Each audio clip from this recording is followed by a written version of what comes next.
Right, so first of all, were you the scapegoat of the Laquan McDonald situation? Well, let me put it this way. I was held accountable for something that I didn't have the authority to address. So if you consider that a scapegoat, people have said that to me. I wish I could have done some things differently in the past, but there was nothing that I could have done in that case. So maybe, I guess so. And how much do you think that's tainted you with the African-American community? I don't think it's just with the African-American community. I think that the misinformation that's out there, we're going to spend a lot of time trying to strip away the revisionist history that's been created. The fact is, the only thing I could do in that case by Illinois state law was put Jason Van Dyke on paid desk duty. And at the end of the day, if an officer violates the law, they need to be prosecuted just like anybody else. After you saw the tape, what did you want to do?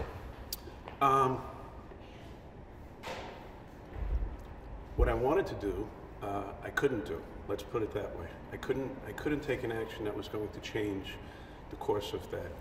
The investigation was being conducted by an outside civilian agency. At the time it was called IPRA, and the U.S. attorney and the state's attorney were controlling the investigation. So I had nothing that I could have done. There were a number of things that I wanted to do which could have possibly reversed the tide of bad press and misinformation in that case. Can you say what some of those things are? Well, I couldn't even talk about it because it wasn't my investigation. We couldn't release the video because I wasn't in control of that. Those are all issues. You know, accountability without authority is a failure, and that's where I was. When you see the reports, which have one description of what happened, and then you look at the video, what immediately came to your mind about what you wanted to do? Well, I had never seen those reports. Oh, okay. Those reports were taken at the scene, and they were turned over to IPRA and the state's attorney and the U.S. attorney. And that's what people really don't understand. We did not conduct that investigation. There's a preliminary investigation, statements were taken, and then it goes to IPRA. So, race has always loomed large in this city. You were fired, no matter how tenuous the connection to this, in your view, over the Laquan McDonald situation. How do you think race could play a part in your run? So the issue of race is something that nobody likes to talk about. I do it all the time. It's like a third rail. People get really offended when you talk about it. Anytime you talk about race, you get called a racist. I like to strip it away. I like to talk about the history of African Americans in this country, not only in this city, and where we are today. We've got to first recognize how we got here if we're going to move forward.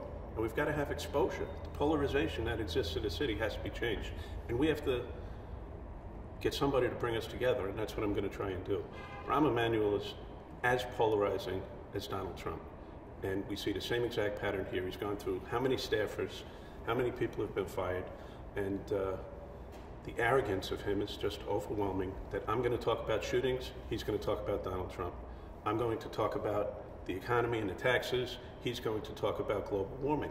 He cares so much about Chicagoans that he's on his way to Puerto Rico to have a photo op, handing out bottles of water.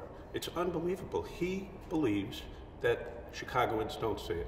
I can't believe how insulting it is. And he's trying to link you with Donald Trump right now. Well, exactly. His strategy is to distract and to attack. That's what it's going to be. He's not going to talk about the issues because he can't. He's got a record of failure.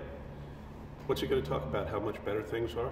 The only thing that's gotten better in this city in the last 6 years is the Cubs, and he'll take credit for that too. All right, so this the political unit sent this question. Political unit? And I'm not frankly... Is that like the KGB or something? What do you guys got here? Basically, yeah. So I'm not actually familiar with this person, but anyway, the question is, explain your friendship with businessman Rick Simon, a man with ties to organized crime and who is still considered to have played a role in an unsolved murder of a woman. How can you say that? He's never been convicted of anything. So that question's been answered. Rick Simon is a friend of mine. We did some business together, and it's that simple. He's not going to play any role in my campaign or anything like that. And it's really unbelievable that people keep asking this question. I think that he's got a right to do some lawsuits. Okay. Anything I should have asked him didn't? No, I think I got it out anyway.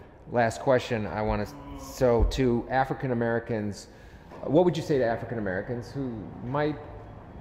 What would you say to African Americans who might perhaps not have the highest opinion of you in light of the whole Laquan McDonald situation, so that they would consider voting for you and working for you?